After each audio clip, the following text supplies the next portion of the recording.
Aspheric, TV, where we take you on the morning briefing, where we take you around trending issues in the country and world over. Of course, my name is Nathaniel Ajakaye, and I won't be doing this alone.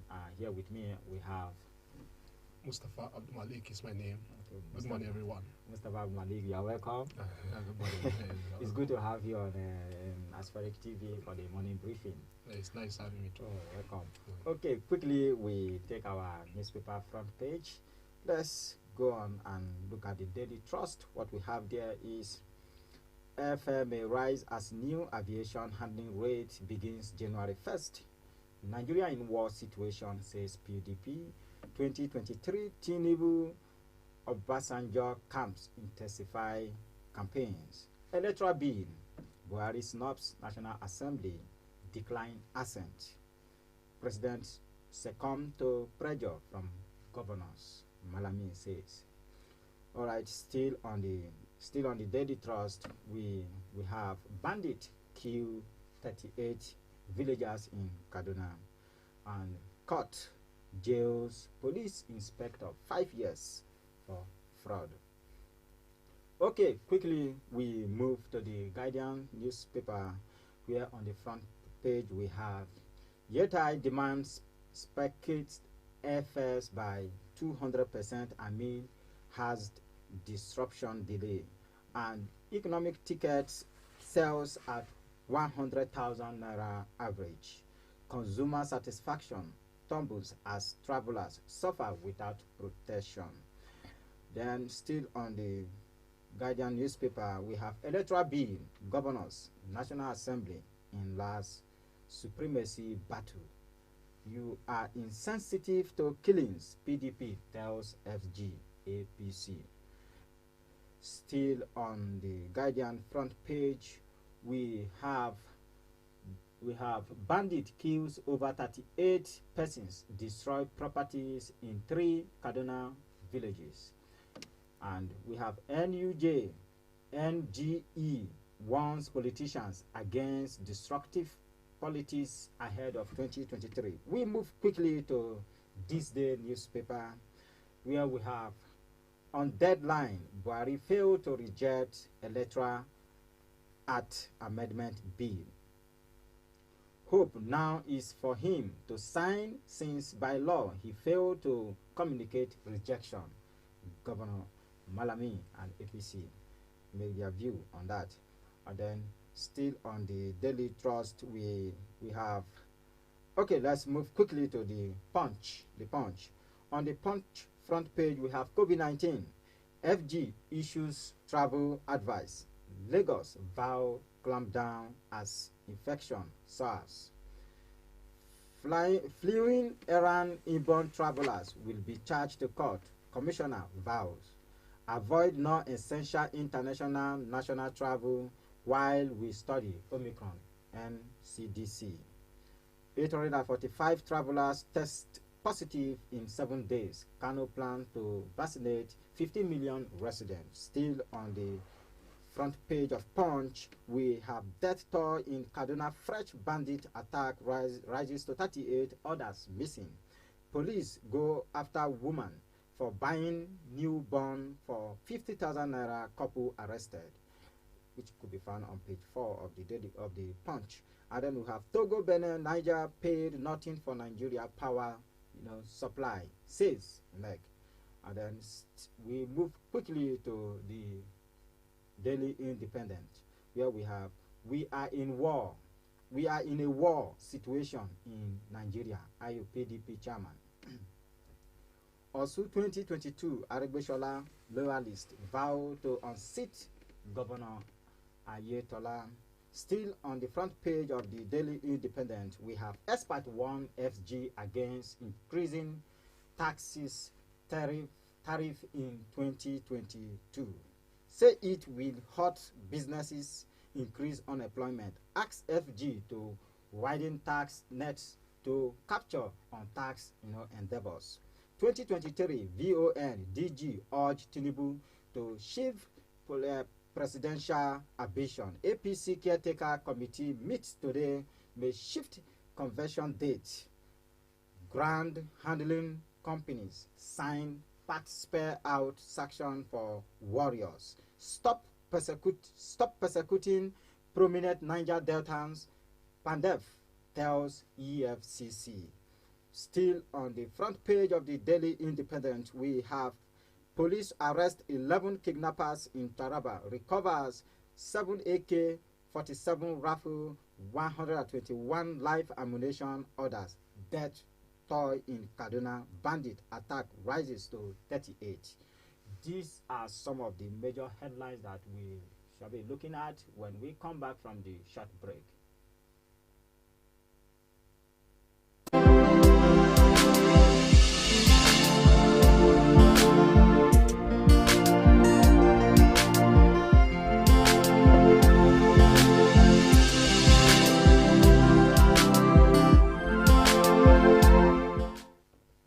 Thank you and welcome back. Of course, my name is Nathaniel and Malik, you're welcome. Good to have you back. Now, we're looking at the front page of the Nigerian newspaper of today. What are some of the issues that interest you most? I know there are some interesting issues there, but what are some of the issues? Well, as you can see, virtually all the front page of the papers, they have something similar to one another. Yes. Concerning the electoral bill, which the president up till now has not assented his signature on it. It's still pending. And it is more than 1 month now. It's more than 1 month. He has not issued any formal, whether it's rejecting or it's assenting, he has not said But anything. with that simply means the National Assembly have the power to make the bill, yes, to make it become law. But you see, there is some element of partisanship in this. Okay. Take, for instance, the leadership of the National Assembly. It's been the leadership of the National Assembly is in the hands of the president's presidency, yes. Political group, APC. Yes. So, and if you look at it very well, the leadership has not been able to exert independency of the National Assembly. Yes. There's no clear-cut separation of power since this 9th Assembly leadership has come into play. And you cannot virtually blame them. Who is Senator Ahmed Lawan? He was handpicked, solely handpicked by the presidency and some interests within APC groups, and for hoist them on likewise Bajabi Miala. So he has not been able to provide that leadership that will exert that power of independence. What the Constitution wants. So that simply means it's like fulfilling the interests of some group. Why in that place? Is exactly what is happening. Because by law, the bill was passed on the 19th of November. So 19th of December make it 1 month. 1 month. So he has not been able to do that. Ordinarily, today, what he is supposed to have done, today as the National Assembly is convening, the Senate will now use their veto power to make it become a law. But that will not happen. Nigerians should not expect that. It will not happen. But that is what it ought to be, looking at the rule of democracy and the rule of law. Just look at it very well now. Nigerian copied, let's be sincere to ourselves, we have practiced both parliamentary system and now we're in the presidential system. We copied it from America. America now, let me give you a clue of what is happening at the American Senate. Someone, a senator, just a senator from the Democrat, he has came out and said, look, I'm not going to support Joe Biden policy, one of his policy regarding on how to fund a crucial bill. He said he's not going to support it. And Joe Biden became worried. Can that kind of a thing happen in Nigeria Senate? It cannot. So you see selective interest, victimization, witch hunting, all these arms to say you have EFCC, you have ICPC, you have DSS. Okay, we have seen it. Do you know what it is? Do you know what it is? You see judges here, houses were being burgled by the DSS. In this nation, in the capital city. So in the capital city, and both cameras can see this, and you can see now. At the end of the day, it end up with the argument to say, okay, we didn't send them. We didn't. No. And yet there's no clear cut. 21st century. 21st century. So And we say we are practicing, no, democracy. we are not practicing democracy. So, what we are practicing is just like a kind of gangsters, scout. They're looking at the Niccolo Machiavelli, that is just method. what we are doing. Otherwise, who is president? President President will just hold down the entire nation. Yes, I heard that the president has transmitted a letter to INEC seeking their opinion on that, because all as that will help. These are just formalities. If you But look at still, INEC on their own, they have been saying, look, this thing can be done. What is there? The electoral law, what are there? Transmission of the result electronically, which is one. Then we have electoral voting, which we have already agreed that that is cancelled. But let's look at the aspect of the transmission of the result.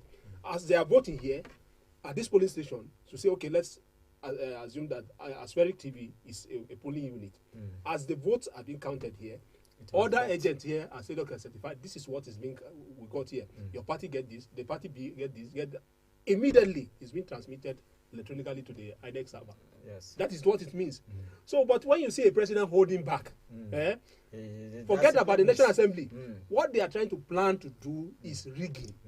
Rigging of that 2023 is already been done. You understand? And let's give credit to Goodluck Jonathan. You know, Jonathan was warned ahead of 2015 election. Yes. That look, remove INEC chairman, Jega, but he said no.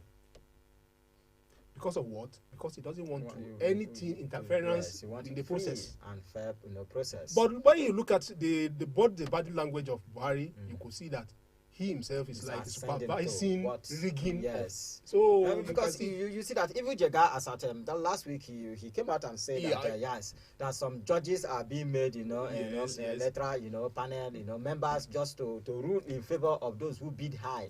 You see, it's like he also now is not seeing from. Yeah, you see, the thing is that the truth is let's I keep telling people this, that look, what goes around comes around. You understand? And this when people said karma doesn't exist, karma exists. It exists. Forget it. Even at the national level, to say, okay, this is politics. There is no equity. There is no this. Forget about it. There is a simple example of karma. In as much as you can't just Jega now he has political interest.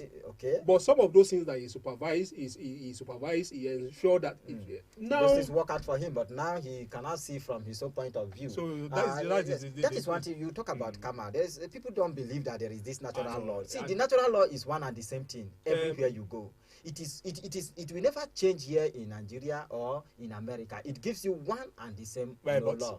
In as much as you can't look at a tree and begin to kick it, that is a natural law. Because by the time you hit it, you sustain injury. So these are the things. In as much as these things are in place, we should know that these are true laws. And it is from there that civil law came out from. People will be telling you that no this, no that. Forget it. It's existing. Truth. You understand? Check for instance like former Vice President Atiku. When he was then VP, 99 to 2003, there are a lot of things that they did. They are the people that they ensure that look, once they said PDP should capture this, it will capture. But at the end of the day, these are some of those executive power that they use. It was even used against him from 2007 to date. You understand? So is it not karma? This is karma.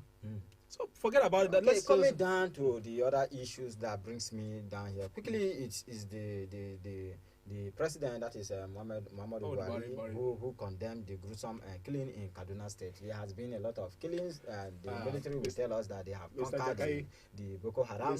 Yes. When you look at it very well, yesterday I felt like crying. Do you know why? There is no week passes by without the commander-in-chief issuing press statements condemning killing. As a commander-in-chief, even let's assume that even if you are head of the house, particular incident happened today. Next week it happened again. All you keep saying that as a head of the house, you keep on saying this. Even you yourself, except if you are not. It doesn't make you look, relevant. In your you will discover that look, these guys, they are not aliens. They exist. Definitely. They go to these communities. These communities, they know where there's an adage that clearly says that there is nothing that happens in a household that the father of that house do not know. So it is expected that the president should know more about this. And looking at Gumi, who also mediate for the banditries, all these things. Yes. So this can serve as a point in which the military or the security intelligence body can come out and act quickly on this. Because the president, condemned this action because a lot of persons were killed in some community down to Karu, local government, Gwari, Gambi, Zango, Kataf. This particular killing now, this 38, they are being killed in 3 communities in Giwa local government. So, this thing has been reoccurring. It's not like new thing. So, if you look at it critically now, the security architecture in the country, let's be sincere to ourselves, the security architecture that we have presently in the country cannot work. And I will give you an instance now. Look at Boronu. How did the people now overcome Boko Haram in the city of Maiduguri? It was through the effort of the civilian JTF in 2013. After these people now, they have seen it that, look, initially it was like they're like harboring Boko Haram. Boko Haram will plant IED along the military way, clear the military, they will just jump in, enter inside the house. Military will now come to that neighborhood, bring out all the young men in that and exterminate them. So after the people have seen that, look, Boko Haram is killing them, military too are killing them, they now said, okay, let's choose between these two. And they decide to say, okay, it's better we go after Boko Haram. And that is how they formed civilian JTF. And the civilian JTF, they were able to do exceedingly great job. They make sure that they pursued the Boko Haram out of the city of Maiduguri. Yes. So, and that is how the military now were able to go after them. So, what are we saying? Even the APC as a party, they have they have a committee set up under RFI to say, okay, they want state police. If we don't have state police, the national security that we have, they are overwhelmed. They are overwhelmed with a lot of loads. Take for instance, we are from Edo in your community. Somebody from Gombe cannot come and know your. It's you, the local people that knows very well. But knows what affects them. So we share some feelings. People believe that once we have state police, governors will use it to witch hunt, to do this, to do that. But we must start from somewhere. But that's just it. You can't use it to we witch must hunt start from your somewhere. People. And again, because definitely it's not going to be only your people that will be in that position. Yes, so. Again, you have North used to have its own conspiracy. They believe in conspiracy that look, once you talk about state police, you are talking about disintegration of Nigeria. Yes. So that's just their own fear. Otherwise, they are the one that in the North they bear much of the brunt of this insecurity this now. Pains, and that is the more reason that they say, okay, bring state police. These are things that you can't just look at it and close your eyes while you sleep. Yes. Because when you see the cry, what affects Mr. A invariably affects you, even if you are in America. We are together now. We all have human feelings and we all have blood. Apart from that, again, what we are talking about, okay, take for instance like agri. Take for instance like agri farming today. Farming today is under threat. It's under threat because of the banditry, attack or the herdsmen attack on the farmland. People cannot go to their farm. They must pay taxes. Yes, women are to being the raped. Yes, women are being raped. So tell me now, what are we talking about? So forget about the president just kind of state managed cry.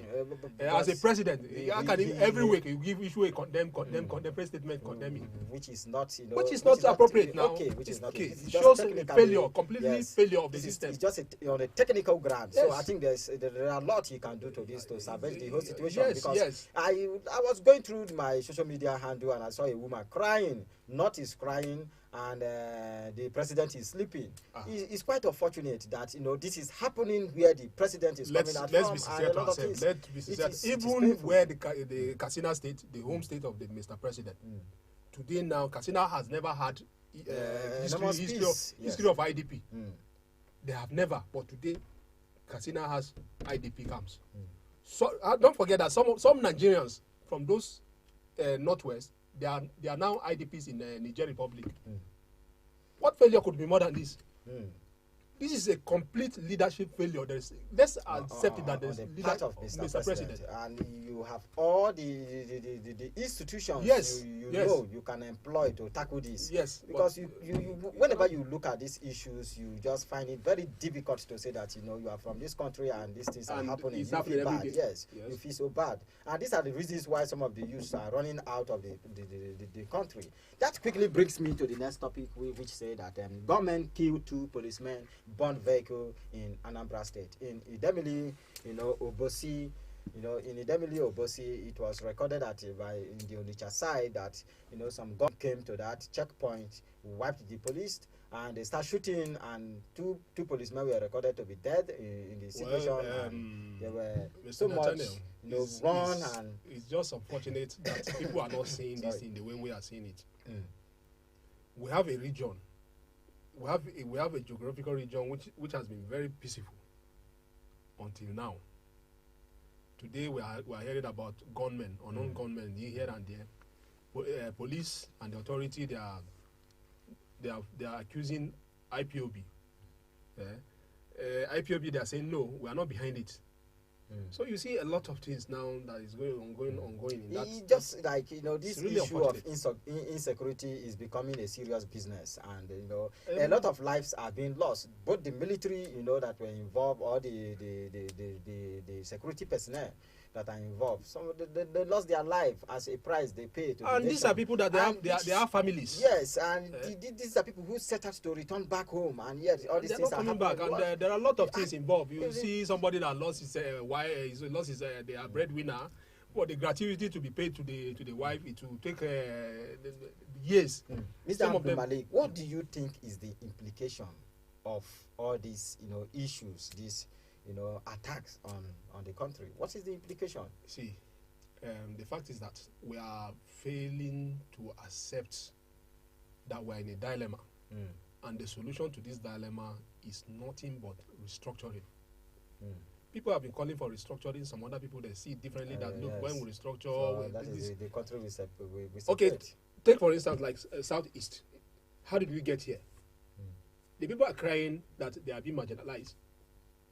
They will give an instance to say, okay, how can we have a president whereby we have all the top echelon of the security is in the hands of the people from a particular side.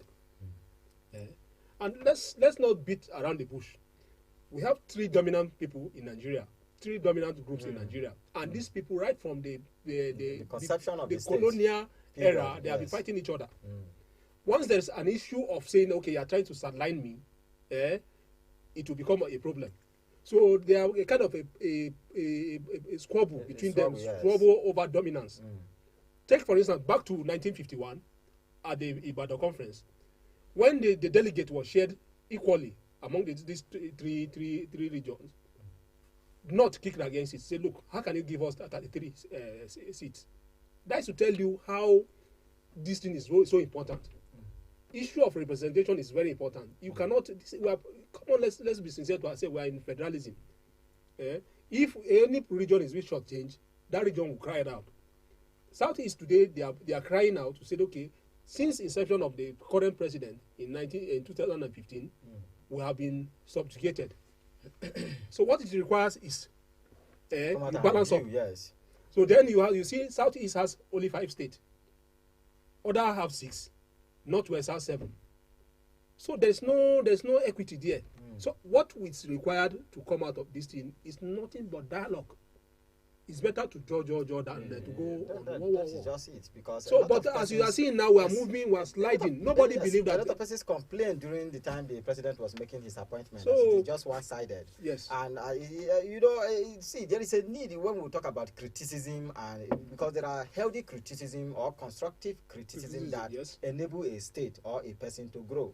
And it's like Mr. President doesn't want to accept this criticism, and could that be the reasons why he makes so much appointments to favor just one side, and yet we are not really getting some of the results we expected? The fact is that some of us may not be on the same page with Mr. President. He has his own good side too. You understand? It's just that he failed to understand the dynamics of his coming into power in 2015. he had a singular opportunity to unite and galvanize support States. across all the diverse group. But if you look at it today, he's the president that so much abused our diversity. And that is why the effect he has seen today is the effect of the abuse of our diversity. Diversity that you would have make use of. You see, let's be sincere that I said, whether you have the best blueprint that will transform Nigeria to the best economy in the world, provided you have problem with the issue of management of our diversity, you will not go anywhere. And that is why we are where we are today. All right, moving further, still on it, we have ASUU postponed decision on strike, accuse FG of blackmail.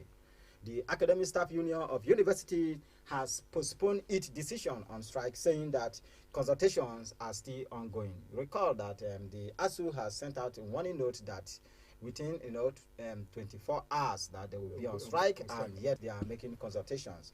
And now they have accused the federal government of blackmail, that the federal government is not responding to some of the issues raised on the IPPIS and the UTAS. Looking at this issue, and ASUU is saying that they are postponing their decision because they are not yet done with their consultation, and accusing federal government of blackmail. The national chairman of the ASUU, Professor Emmanuel Osodeke, in the lecture, he regretted that the federal government has turned it back on the plan to set up an internal ministerial committee to review the draft renegotiation of 2009, that is 2009 FGN ASUU agreement. So what do you have to say looking at the part of ASUU, the student, and the government? It's really unfortunate. Really unfortunate. We're in the 21st century. University of education in Nigeria is like in a jeopardy. What are we talking about here? What is the what is the basis of the argument here? The salary, the university structure, infrastructure, yes. Research grant, and all these things. You understand? Which other counterparts enjoy it in the Western world? Most of the what is captured here, it's like federal government is not sincere. It's not sincere with ASUU.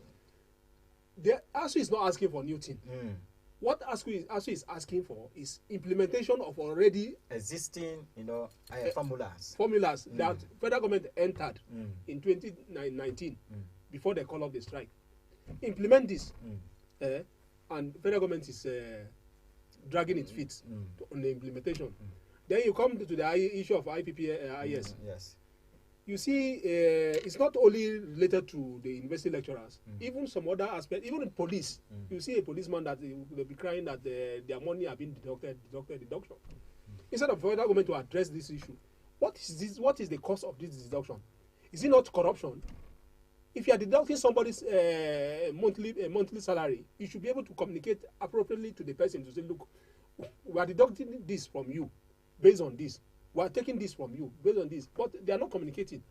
So it's unfortunate that look, our children will suffer it, our younger ones will suffer it. And here we are talking about the increase in terrorism, banditry, and corruption everywhere. So that is why yet, I keep on telling people that look, Nigerians are good. Very good. Nigerians are good. They're very good set of the system is pushing us to the wall, but yet you could not see anybody to come back. Okay, today now, go to Sudan. Sudan, the young men, women are protesting every day. But look at us, we are passing through this thing, we just sleep over it, we go over it.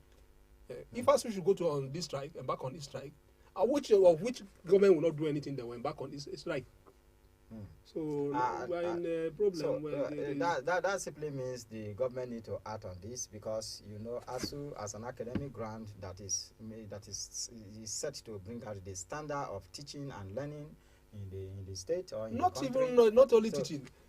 Some countries economy, research and technology, science and technology generates. This what the universities captured in their research and development that they use in the implementation of their policies, of which ours is not like that. You could see our academia here are playing prominent role in some other African countries in their growing of the economy, doing very well. But you see, we here, we don't value our own. We don't. So that is the issue because of this brain drain. You see somebody being trained. A lot of Nigerian doctors are in UK. That is serious. You know, the ASUU complain of it allowance and other issues, and I don't see reason why the federal government should not, you know, make effort to resolve this with ASUU. Is it? Can we invariably agree or say that yes, the PDP spokesman is right when he said you are insensitive to killing? PDP tells FG. That is on the Guardian's newspaper. So is it that the president is just insensitive to some of all these issues that are happening in the country? The truth is that, look, that is why I used to share feeling from some other quarters. When we have a law to say, okay, look, all the public servants, every Nigerian, once you are a public servant, that is inclusive of the political appointees and everybody, your children must attend Nigerian universities, Nigerian school system. When we have that on ground, university will work, college of education will work, polytechnic will work well. But as long as they have way of going, sending their children over there, forget it. All this is just like the health sector. Okay, thank you, Ogamusti. That quickly brings us to the end of the morning briefing on Aspheric TV. Don't forget to follow us on all our social media handle, Facebook, YouTube, on which is Aspheric TV on YouTube, and our WhatsApp page and Facebook. Of course, my name is Nathaniel Ajakaye, and here with me, Mustafa Abdul Malik. Good to have you here. Good to have all you. right, see you tomorrow. Bye.